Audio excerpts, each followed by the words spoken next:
amigos y con la grata compañía de nuestro gurú Ginder Peraza Kumam.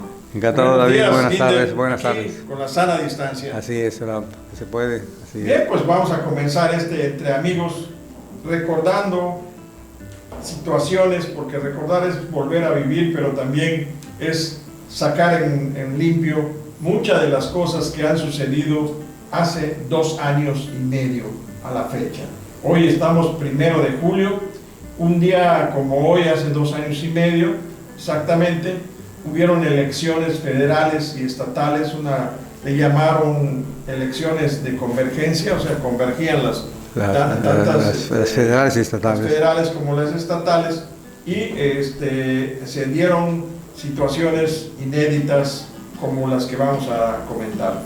Sí. Y Ginder, hace 2 años y medio, meses antes o un poquito más, y 1 año antes, ¿qué sucedía en México y qué sucedía en Yucatán? Coméntame algo de lo que del panorama nacional. Podemos acordar algo, ya con una perspectiva de 2 años y medio, ya podemos incluso valorar ciertas cosas. Hace 2 años y medio se hablaba de la visita de Trump a México, algo que le granjeó muchas críticas al presidente Peña Nieto, porque a la gente, a los mexicanos les caía mal Trump. Y a su secretario, que era su secretario de Relaciones Exteriores, Luis Videgaray. Ajá, también, pero sobre todo al presidente. El conecte con el cambio de Trump. ¿Sí? Que pues ya se le veía como favorito desde entonces. Creo que en perspectiva podemos decir que la visita, el recibimiento que le dio López Obrador a Trump era obligado. Estados Unidos, que lo queramos o no, es nuestro socio comercial más importante, también políticamente hablando. Estamos conviviendo, compartiendo frontera con el país más poderoso del mundo, o por lo menos en esta parte del globo terráqueo, porque China también es poderoso. Pero en ese entonces Trump se había ganado la antipatía de los mexicanos por su cerrazón para que no pase ningún migrante más, y por la insistente idea de construir una barda, una valla que separe los dos países. La visita le costó a Enrique Peña Nieto más inadversión de la que ya había recopilado a lo largo de su mandato.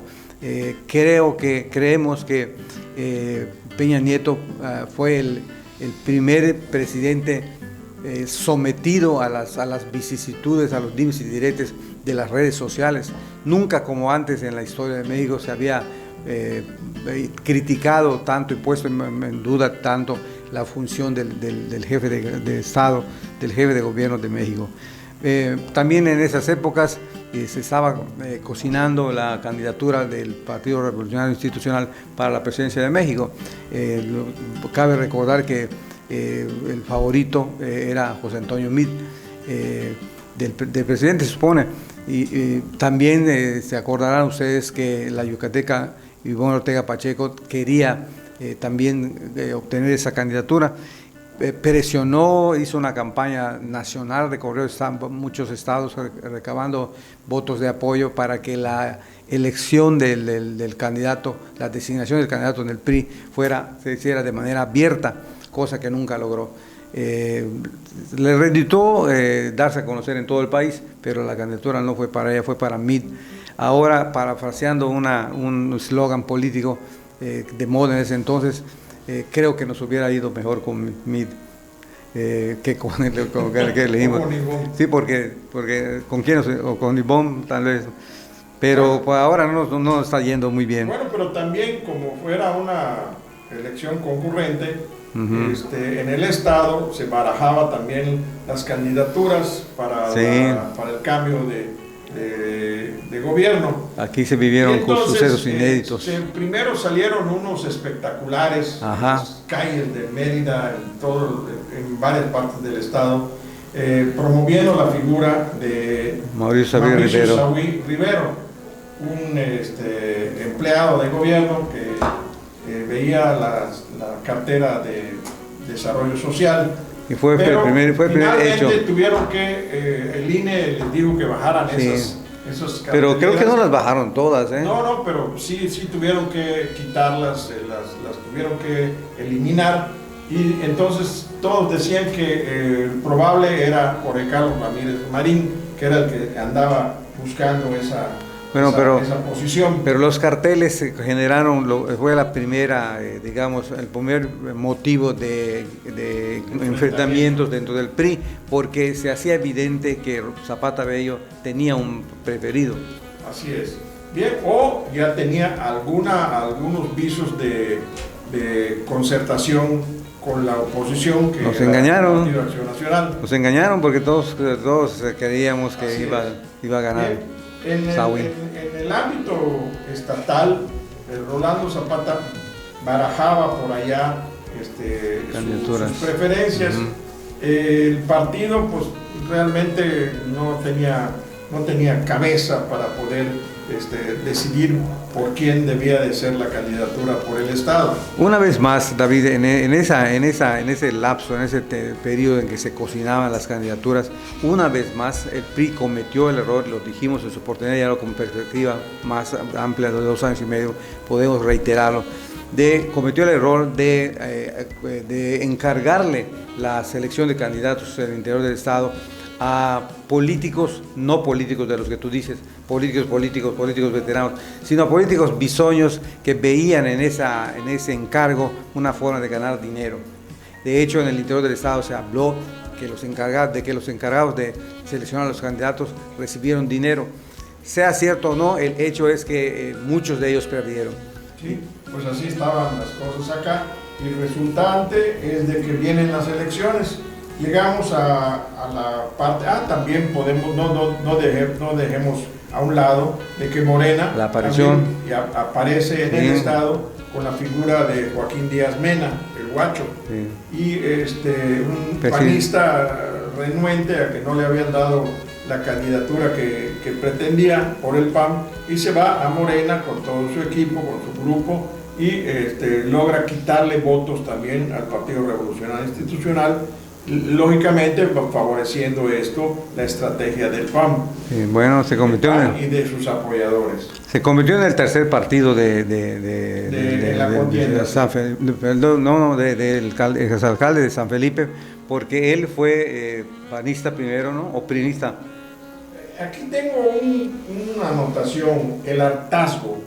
Sí. Pasó para el voto de castigo que retiró ese día 1 de julio las elecciones tanto nacionales como locales. Hemos dicho que el hartazgo todavía no ha sido satisfecho, David. La gente estaba harta de los 70 años de mando priista, en la que los índices de pobreza siguieron igual o empeoraron, y después 2 sexenios de PAN en donde prácticamente no cambió nada, sino que al contrario, hubo cosas que hicieron los panistas que se parecían mucho a las que hacían los priistas.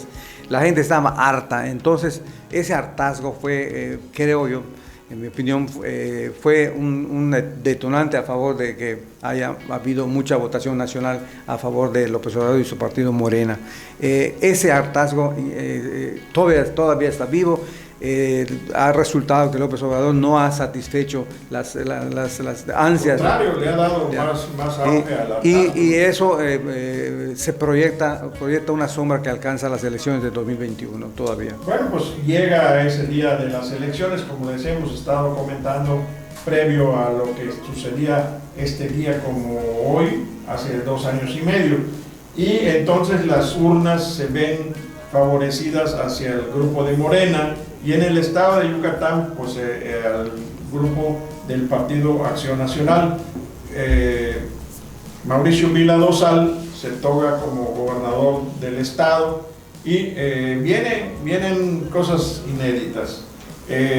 Tanto Peña Nieto, en este caso, como tú estás hablando del ámbito nacional, Peña Nieto abandona prácticamente el poder desde el 1 de julio hasta el 1 de diciembre, y le da la manga ancha al grupo de Morena y a su candidato. Sí.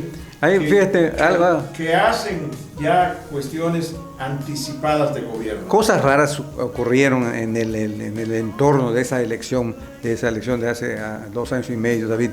En el ámbito nacional, Vimos que la transición fue muy tranquila.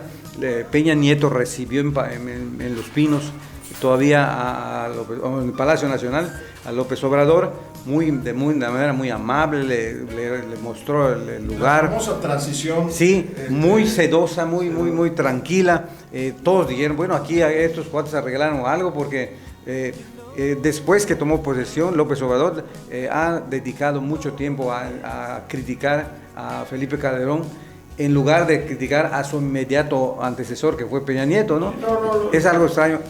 Lo ha eludido. Y en Yucatán, mientras tanto, se hablaba, que me recuerda el libro que presentó recientemente nuestro amigo el ingeniero David Alpizar, en el que coincide con otras teorías expuestas por otras fuentes del PRI, incluso, que dicen que sí hubo un arreglo entre Rolando Zapata y Mauricio Sahui, ¿no? Sí, no hay pruebas, se dice, se sabe, muchos creen que así es, pero en los dos ámbitos se vio los arreglos cupulares de que se hablan sin pruebas, ¿no? Pero estuvo muy raro, eso no se hizo como en otros años cuando hay alternancia en el poder, que el partido que entra investiga muy bien al que sale, ¿no?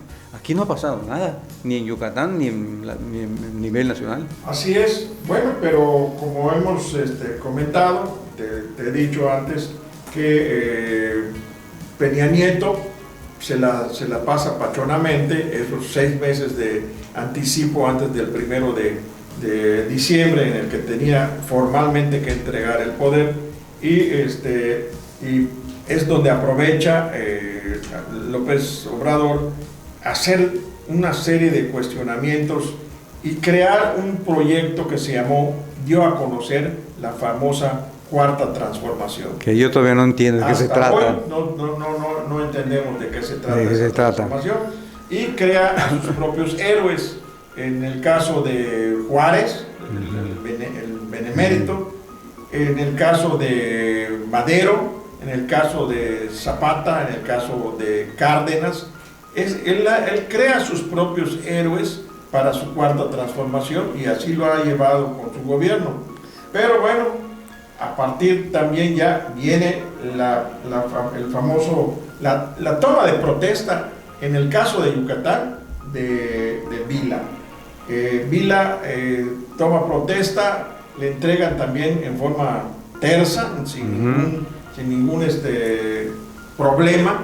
Se decía que no había ningún adeudo, ni mucho menos, y posteriormente, en menos de un mes, al 6º día de haber tomado posesión, el 1 de octubre, Vila el poder, se da a conocer de que había un faltante de 1.800 millones de pesos. Y se presentaron incluso demandas, ¿no? Sí, al mes se presentaron por la Contraloría del Estado y la de Finanzas, presentaron ante la Fiscalía 32 denuncias de faltantes, no solamente de dinero, sino de equipo y de otros enseres. Pero de los que no, 32 demandas de las que no se ha vuelto a decir hasta nada. Hoy están durmiendo el sueño de los... Sí, hay algo que ha faltado en estos 2 años y medio y en todo el resto de la historia, es transparencia y calidad. Pedirle transparencia a un gobernante, a un funcionario, es ofenderlo, es inventarle la progenitora. Pero el caso es que en México y en Yucatán, desde luego, no hay transparencia en el manejo de los fondos públicos. Ahora mismo debería estar alguien muy atento para apuntar todo lo que se está gastando por la pandemia, como por los estragos que causó la tormenta tropical Cristóbal, ¿no? Bien, esto ya es del ámbito local, más reciente. Sí. Pero bueno, toma posesión López Obrador en la Ciudad de México, hace un acto monumental en el Zócalo, es más saoneado por los indígenas allá en unos ritos medios raros que solamente él puede entender. Pero a partir de entonces, ¿qué sucedió con ese gobierno federal? Empezó a tambor batiente López Obrador, el tabasqueño, por ejemplo, y revolvió el avispero, David. La ayuda, por ejemplo, entre las medidas que tomó fue elevar la ayuda a adultos mayores de los 65 a los 68 años. Es decir, tenías que tener para recibir la beca universal 68 años en lugar de 65. Pero a su vez quitaron el Seguro Popular y crearon poco después el sistema de salud y bienestar, el INSABI, que hasta ahorita no sabemos dónde funciona, ¿eh? No están claras las reglas, no está claro dónde tiene uno que ir, cómo se inscribe. Es un INSABI muy dudoso. También cerraron las estancias para hijos de padres trabajadores, los jardines de niños, que eran algo muy importante para muchas mujeres, porque podían trabajar, podían tener un lugar seguro para sus hijos. Les quitaron ese derecho. También aplicaron una baja del 35% del presupuesto de la educación. La educación ahora sigue hasta ahora perdida, no sabemos qué se está preparando, qué se está haciendo. A los maestros les informan cada 2 semanas antes de lo que va a hacer, lo que van a hacer, más bien, ¿no? También cerraron las clínicas de apoyo a niños con problemas de síndrome de Down y redujeron de incapacidad de varios niños superdotados, suspendieron las becas, redujeron la ayuda a los niños con cáncer. ¿Sí? Es un escándalo. ¿Sí? Bajaron el presupuesto a los hospitales y a las especialidades como nutrición, cancerología, cardiología, enfermedades respiratorias, etcétera, considerados los mejores de Latinoamérica. Eran considerados, ¿no? Ahora creo que van a traer más doctores cubanos como la pandemia. Así es. La seguridad. La seguridad está por los suelos. Rompieron récord de los anteriores sexenios.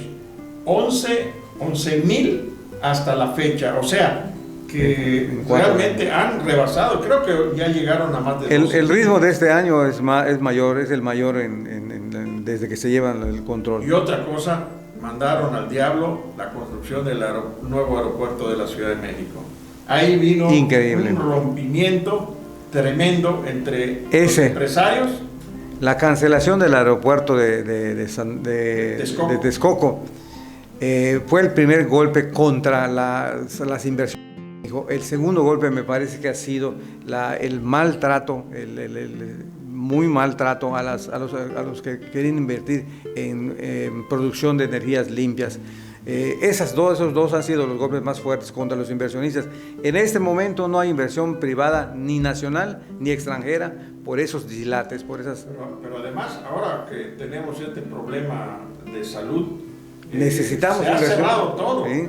Y se han perdido, ya llevan entre 80,000 y 100,000 puestos de trabajo. Algo que me llama mucho la atención es que él ha pregonado desde su púlpito diario, que es las mañaneras ahí en Palacio Nacional. Yo no sé por qué sigue yendo. La transparencia y la situación de la corrupción, el combate a la corrupción.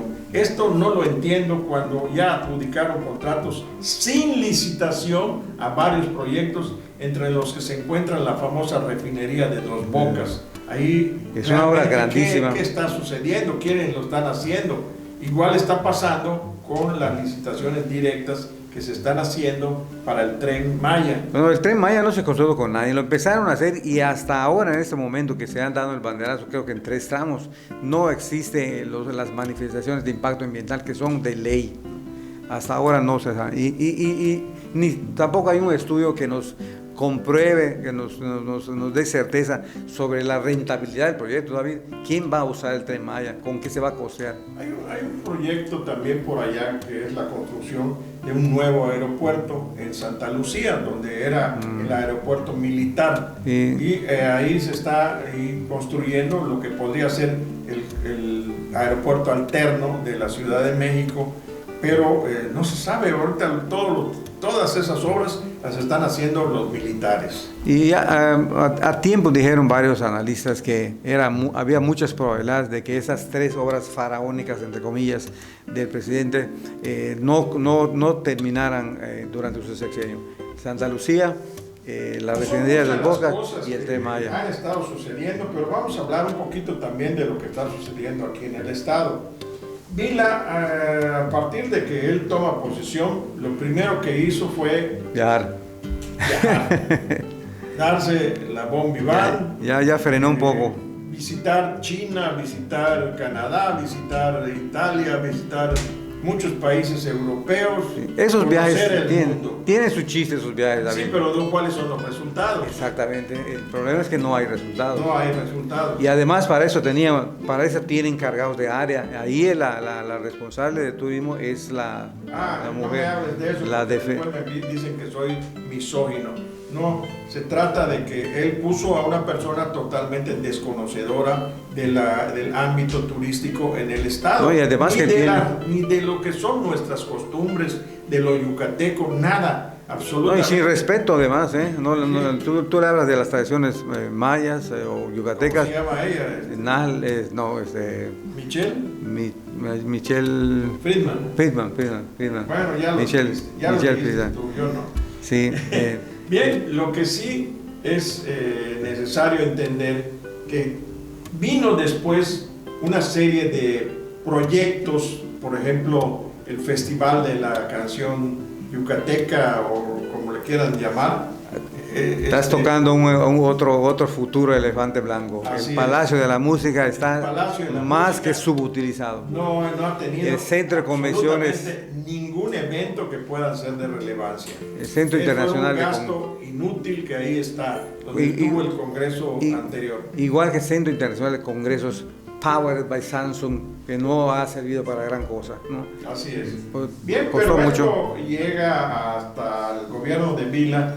Y Vila se topa finalmente con una situación muy comprometedora, que es cuando vienen los premios Nobel y se descubre posteriormente a esto la contratación de un artista puertorriqueño, Ricky Martin, que viene a dar el énfasis. El que dice cada vez somos más. A todo lo que es la diversidad sexual. Pero bueno. No, pero son más los que toman el agua esa no los de la diversidad sexual. Bien, pues entonces ahí es donde después se descubre que una fulana ahí que tenía una empresa en contubernio con la secretaria de Turismo, cometía fraudes, pero todo esto hasta hoy no se ha clarificado. Por eso sigue en el anonimato esta situación. Por eso estamos como estamos. Por eso se habla de transparencia, pero no se. Porque la política, que inicialmente su concepto inicial es una actividad, un instrumento para el servicio a los demás, se ha convertido en una vía para que los vivales se queden con el dinero del presupuesto de los también ciudadanos. Todo esto tiene sus repercusiones. Esto me lleva a los famosos Oye, David, la rebelión de los gobernadores. Antes de que salgamos de los edificios, de las obras grandes, me gustaría recordar el punto de que ya dijeron, hace como un mes, anunció el gobernador que el Centro Internacional de Yucatán Siglo XXI se invirtieron 400 millones de pesos en ampliarlo y mejorarlo para que sea sede del Tianguis Turístico Internacional, ¿no?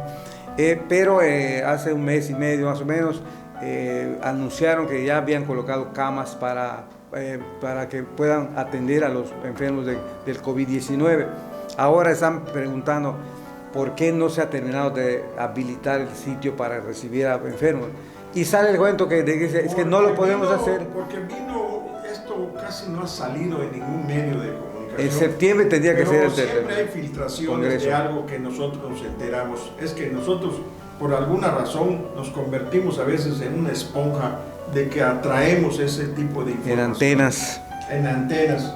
De que se había dicho por el Consejo Nacional de Turismo de que si se usaba como sede de un solo enfermo de COVID en ese sitio, ya lo podían vetar para que no se pudiera utilizar para el supuesto tianguis turístico del 2021, en marzo del 2021, porque aunque lo sanitizaran y todo lo demás, ya se ha publicado en los medios locales, no iban a permitir las gentes que vengan, o sea, los invitados, arriesgar poder utilizarlo por el riesgo que se corre de que aún permanezcan ese tipo de virus en el Bueno, sitio. lo más benevolente que podemos hacer es entonces que se apresuró el Ejecutivo Estatal al meter camas en ese lugar. Así es, pero bueno, habían otros sitios que pudieran haber sido utilizados. El mismo Centro Internacional de Congresos. Así es, y con mejor, ¿cómo se llama? Comodidad, que es el lugar. El chiste era gastar dinero, era todo. Y todo esto, las obras como... Ahí sí, así decían los viejos. Bien, pero ahora pasemos para rematar entre amigos. La rebelión de los gobernadores, ¿qué pasa allá? Pues pasa que a mí no me quita la idea de que el gobierno federal ha presionado a los gobiernos estatales para que aumenten sus ingresos propios, ¿no? Como el gobierno federal necesita muchos recursos para sus grandes proyectos y para mantener sus programas electoreros de regalar dinero a adultos mayores, a estudiantes, a amas de casa, a todo lo que se te ocurra. Ya están creando ahorita las brigadas de las guardias nacionales. Sí. Entonces, todos esos proyectos que tenía bien planteados, pero que vino a estropearle la pandemia, necesitan dinero, ¿no? Entonces, los recursos que maneja el gobierno federal los quiere manejar directamente. Yo, gobierno funcionario federal, se lo doy directamente a una familia para que lo gasten lo que quiera. Y ustedes, en gobiernos estatales, tienen que aumentar sus ingresos propios, ¿no? Y eso obligó a que en el caso, por ejemplo, de Yucatán con Vida, y estoy seguro que con otros gobiernos estatales, presentaran paquetes fiscales para aumentar sus ingresos, ¿no? Eso ocasionó el malestar de la gente. Pero creo que lo que pasa es que no hay suficiente dinero que cubra todos los caprichos y proyectos sólidos de López Obrador. Así es, bien, pero bien la rebelión de los gobernadores. Y se juntaron. No, la falta de recursos para entregarle a los estados ha hecho una división entre los del grupo de Morena, los del grupo del PAN, los del grupo del PRI. Por cierto que los del grupo del PRI están agazapados detrás de Morena. A ver qué está sucediendo. Los de Morena, algunos se han estado revelando. Más pegados a Morena que al PAN, Sí, pero hay algunos que ya se han estado revelando, que no les ha parecido ese reparto del pacto federal, o sea, de lo que es el pacto fiscal federal. Exactamente, lo que se ha puesto en duda es la conveniencia de que el pacto fiscal siga como está, ¿no? Siempre nos han echado en cara que estados como Yucatán no generan lo suficiente para mantenerse. Pues es muy difícil que lo generen nunca, porque el pacto fiscal hace que el grueso de la recaudación, digamos el 90% del dinero que se le saca al pueblo, se va al manejo federal. Y el gobierno centralista es el que dice: te voy a dar tanto, te voy a dar eso. Para recaudar tus fondos propios como gobierno estatal, tienes 2 o 3 cositas que puedes acelerar o tratar de obtener más. No está equitativamente distribuido el dinero, porque se lo llevan. Desde que Santo Dios amanece, todos nosotros estamos pagando impuestos. Compras unas galletitas, tienen impuestos. Compras un refresco, tienen impuestos. Compras la ropa que tienes, si todo ese, tus zapatos, todo ese dinero que pagamos como impuestos. Pero además es una cadena de impuestos. ¿Sí? Que este pagó. O sea, donde toques siempre hay un dinero fiscal. Sí. Entonces, por eso los estados no tienen recaudación propia suficiente, tienen que esperar que el gobierno federal se digne de soltarle el dinero. El gobernador de Jalisco, y por eso salen las tendencias separatistas. Ha puesto el dedo sobre la con, llaga. Con y todo amígdalas. También lo han seguido. Él no es panista, él es de un grupo de un partido por allá, del Movimiento Ciudadano, algo así por el estilo. Pero todo esto, los panistas tienen una doble cara también. ¿Y de qué estoy hablando? Cuando viene a su gira López Obrador a Yucatán, mi amigo, mi querido amigo, gobernador, y López Obrador también, el mejor gobernador del país. Gobernador del país y de todo.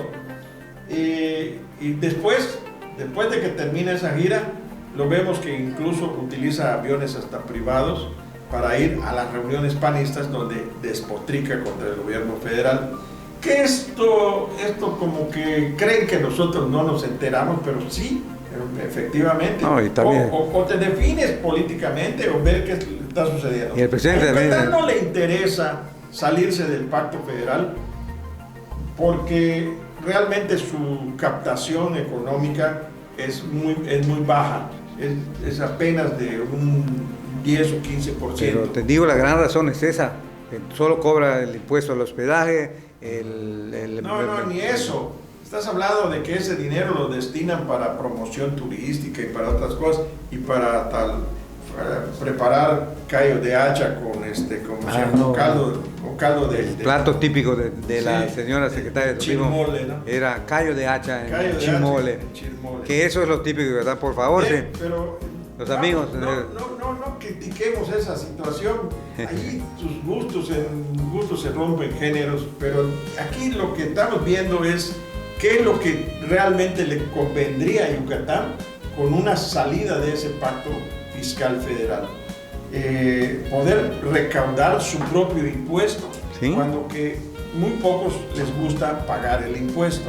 A nadie. Cuando todo se concreta que el SAT, el gobierno federal, el recaudador mayor de impuestos. Por cierto que está cerrado. Sí, claro, pero me refiero a que cuando ellos captan ese impuesto, lo dividen entre toda la república y le toca la parte proporcional al Estado con base a su número de habitantes. ¿Qué pasa con esas participaciones? O no llegan a tiempo, o se las chiquitean, como decimos aquí vulgarmente, o simple y sencillamente no se aplican en los programas que son preferentes. ¿Qué sucede? Que el gobierno tiene que recurrir a situaciones de préstamo y para ello necesita pasar por el Congreso. Ahí también ha habido un golpe. Sí, porque el PRI tiene la mayoría en el Congreso. Tremendo. Déjate de mayoría. 10. Ahí tienen a Morena y tienen también a otros que están sueltos por allá, que completan la bancada del PRI y simple y sencillamente les han dicho no. Y no solamente en eso, también recuerda que también les dijeron no en lo del matrimonio igualitario. Ahí también se tuvo que dirimir esa situación de lo que quieren por uno y todavía no han tocado algo más candente, el aborto. Esto ya se está preparando para... Tiene más rechazo. Ahora me hiciste recordar, David, un punto que creo que era importante, porque ya parece que se abandonó. López Obrador empezó diciendo que iba a descentralizar las secretarías, que la secretaría tal por cual se iba a tal lado, y aquí van a mandar a la Secretaría de Desarrollo Urbano y Medio Ambiente, ¿no? La SEDUMA, la que ve las cuestiones ecológicas. Es más, se supone que ya se instalaron ahí por Yucatepec, en el poniente de la ciudad, pero no hay titular.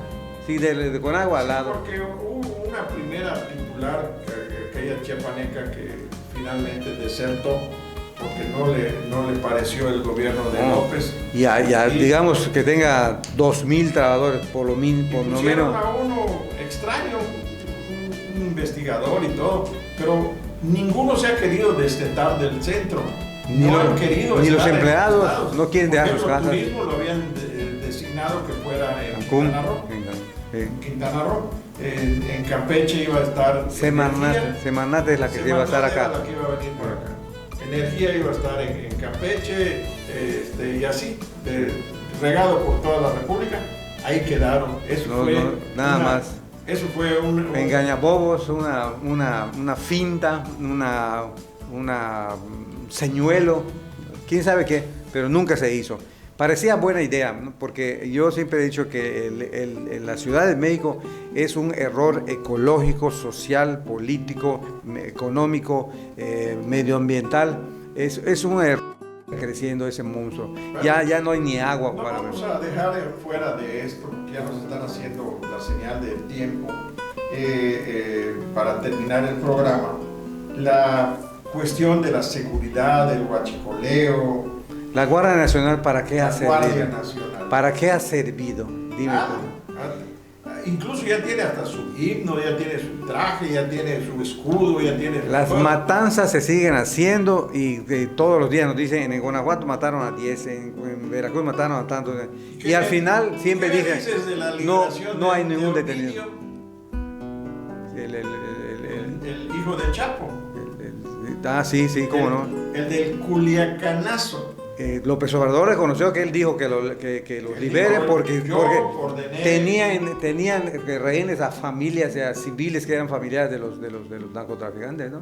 No, es que habían rodeado la unidad militar de las familias. Sí, de los sí, militares. Donde viven. Entonces ellos... Es lo malo de que vivan juntos. Con el poder de arma que tienen ellos, o sea, el alto poder de arma que tienen los narcos, simple y sencillamente soltaron al muchacho. Si no iban a hacer una masacre. Pero después se dio otra cosa interesante. Fue al cumpleaños de Ovidio. Bueno, formalmente fue a inaugurar una carretera, las obras de una carretera. Y ahí cerca, pasando por acá. sin pensar mal, yo soy un ingenuo. Vino por acá y como pasaba por allá le dijeron, oiga, está la mamá de Joaquín el Chapo, aquí cerquita, que le gustaría saludarle a usted que está fuera gente. Sí, como no, ahorita la vamos a saludar. ¿Para qué se quitó el ejército, la Guardia Nacional, la Guardia Presidencial? Dejaron a los militares en un entredicho que ya hace unos días un general sacó un comunicado, pero tenía ya tiempo todo lo que ha sido vergüenza para el glorioso ejército nacional. Sí, bueno, la Guardia Nacional no ha servido para nada y parece ser que no van a darle mayores atribuciones porque el presidente autorizó la permanencia en las calles del ejército hasta unos 4 o 5 meses antes de las elecciones para renovar la presidencia. De último minuto, ya para terminar, tenemos los elogios que lanza él todos los días en las mañaneras. Y los elogios entre comillas, tanto a intelectuales, a periodistas, a empresarios y a todos, esos enfrentamientos de la mañanera. El fomento del encono social todos los días. Así es. ¿No? Yo aprovecho también para repetir una cosa. Y algo que está desestabilizando la institución del Instituto Nacional Electoral, el INE. Sí. Que el presidente dijo, pues yo me voy a encargar de que se castigue a todos los que se metan a querer abusar del voto, darle maldición, etc. Y todos le dijeron, señor, en la Constitución, creo que el artículo 79, 89, algo así, está definido qué es lo que usted puede hacer y eso no está entre las cosas que puede hacer. ¿Y qué me dices de que impuso como titular de Derechos Humanos a la hija de Rosario Ibarra? Que tenía... a la Rosario Piedra, que es verdaderamente una roca ahí la imposición fue la de Taibo. Y después, cuando viene la pandemia, saca a un ilustre epidemiólogo. Era subsecretario de... Es creo que secretario, ¿no? No, es Hugo López Gatell Ramírez, sí. Bueno, ya es una figura conocida, luego lo hacemos candidato para algo. Así es. Bueno, y tú pones aquí el colofón, ¿qué sigue? El colofón es... Tú en Yucatán, dime. En Yucatán, pues lo que está sucediendo con Vila y Renam. El PAN está polarizado. Son las dos figuras. Son las dos figuras políticas. El PRI no hay cabeza. Tiene el amigo... un joven populacho como es... Francisco. Panchito Torres. Panchito. Pero hay una figura por allá que es Verónica, que está en el Camilo Farjado, que también está haciendo ha subido mucho sus bonos. Se crea el CATEM aquí para neutralizar. De Pedro Aces Barba, que se le considera morenista, sí. ¿Y el magisterio? ¿Qué pasa con el magisterio? Nadie sabe, nadie supo. Está como la CONASUPO. Como el monje loco, ¿no? Y de por sí los planes... Hay otro nuevo, que es el Bester también mandó aquí a sus... Por cierto, algo estará tramando, es como los chiquitos, están en el cuarto y no oyes nada, asómate a ver qué están haciendo, porque el Bester no ha vuelto a despotricar contra nadie. Redes sociales progresistas. Sí, no se sabe qué están preparando los del magisterio con el Bester. Bien, pues ya hemos hablado mucho de estos 2 años y medio, de todo lo que ha sucedido en el ámbito de México y de Yucatán. ¿Qué es lo que sigue? Bueno, pues ojalá que Dios nos mande sus bendiciones y que no solamente nos mande agua como cuando vino Cristóbal, sino también nos mande algo que podamos nosotros decir: Señor, gracias. Pero siempre lo tenemos que decir cada vez que amanece y abrimos los ojos. Ojalá que no, no se esté enojado con nosotros. Tienen lo que se merecen, ustedes lo eligieron. Y en el plano nacional yo creo que lo que sigue, David, me permites, es más de lo mismo. Porque una persona, ¿cuántos años tienen los observadores? 69, bonito número. Ya a esa edad una persona ya no cambia de forma de ser. Es una ventaja y una desventaja. Es una ventaja y una desventaja, ¿no? A esa edad ya uno se vuelve cada vez más rígido de esquemas, sus esquemas mentales cada vez son más rígidos, entonces es difícil que le cambie la forma de pensar a una persona de 69 años o más o menos. En cambio, un joven, un niño, aprende idiomas rápidamente porque su cerebro es más fácilmente moldeable. En el caso del operador, no oye a nadie, va a seguir así. Va a hacer sus cosas a capricho, así seguirá. Me está dando algo que no puede ser. Vila, que es joven, como tú me estás diciendo aquí, está pensando en ser presidente de la República. Candidato. Puede ser, si su partido así lo decide. Y los gobernadores lo apoyan. Claro. Acuérdate de Ricardo Anaya, que también estuvo ahí en el PAN. Bueno, Ricardo Anaya tenía más formación política, mucha más formación política. Pero ya está oliendo los perfumes que se emanan desde Palacio Nacional. Desde que le diga el presidente, me caes bien, eres el mejor y todo, él ya cree en esas mentiras piadosas de un individuo que ya sabemos que es mentiroso de por sí. Bien, pues muchas gracias.